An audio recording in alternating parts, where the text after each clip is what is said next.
আপনারা সবাই জানেন যে গত 19শে জুলাই 2024 তারিখে এই যে নরসিংদী জেলা কারাগারে যে ঘটনাটি ঘটেছে, সেই ঘটনার আপনারা জানেন যে এই ঘটনাটির কারণ উদ্ঘাটন এবং দায় দায়িত্ব নিরূপণের জন্য স্বরাষ্ট্র মন্ত্রণালয়ের সুরক্ষা সেবা বিভাগ থেকে যে কমিটিটি করা হয়েছিল, সেই কমিটির জানেন যে 6 জন সদস্য ছিল।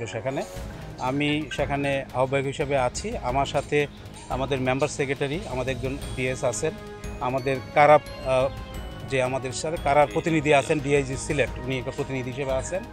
তারপরে আমাদের স্পেশাল ব্রাঞ্চের একজন আমাদের পুলিশ সুপার মহোদয় আছেন এবং আমাদের জেলা প্রশাসক একজন প্রতিনিধি এবং পুলিশ সুপার মহোদয় একজন প্রতিনিধি। এই 6 জন সদস্যের নিয়ে এই কমিটি করা হয়েছিল। আপনারা জানেন যে এই 22 তারিখে যদি ফর্মালি চিঠিটা ইস্যু হয়েছিল, আমরা 23 তারিখে আমরা পাওয়ার পরে সবার সাথে একটু যোগাযোগ করে একটা সময় নির্ধারণ করে আমরা আজকেই কিন্তু রোববার আপনারা দেখলেন যে আমরা ঘটনাস্থলে সরেজমিনে আমরা পরিদর্শন করছি।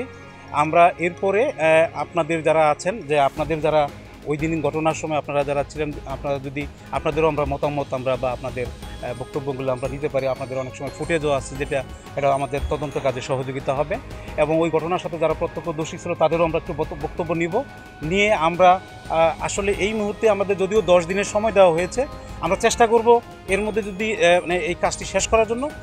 যদি বাই চান্স কোনো কারণে যদি সেটা না হয়, সেটা তো নিশ্চয়ই আপনারাও জানবেন, তাহলে আমরা একটু সময় এক্সটেন্ড জন্য চাবো, কিন্তু সেটা পরবর্তীতে আমরা যদি চেষ্টা করবো এই সময়ের মধ্যে যাতে আমরা তদন্তটা আমরা শেষ করতে পারি। আজকে আমরা যদি বলি যে আমাদের গ্রাউন্ড ওয়ার্ক হয়েছে, আমাদের সদস্যদের মধ্যে কথাবার্তা হয়েছে। আপনারা জানেন যে এখনকার যে বর্তমান যুগে কিন্তু অনেক ফুটেজ যেগুলো আপনাদের কাছে আছে, অনেক তথ্য আছে। সুতরাং কিন্তু স্পটগুলো পরিদর্শনটা একটা গুরুত্বপূর্ণ আমাদের আমাদের একটা তদন্তের ক্ষেত্রে। সেই জন্য আমরা 6 জন সদস্য মিলেই কিন্তু আজকে আমরা এই বিভিন্ন স্পটগুলো আমরা দেখছি। সুতরাং অফিসিয়ালি আমাদের তদন্ত শুরু হয়ে গেছে এবং এটা আমরা কন্টিনিউ করবো। এটা যে এই সার্বিক বিষয়টা কিন্তু আমাদের তদন্তে কিন্তু সেই বিষয়টি প্রতিফলিত হবে যে সেটা সাফিসিয়েন্ট ছিল কিনা। সুতরাং এই ক্ষেত্রে কিন্তু আপনাদেরও কিন্তু মতামত আমরা নেব, তাই না? নিশ্চয়ই আমাদের সুধী সমাজ যারা আছেন তাদেরও মতামত নিয়ে মনে হয় আমাদের রিপোর্টে হয়তো সেটা আমরা প্রতিফলন করতে পারি।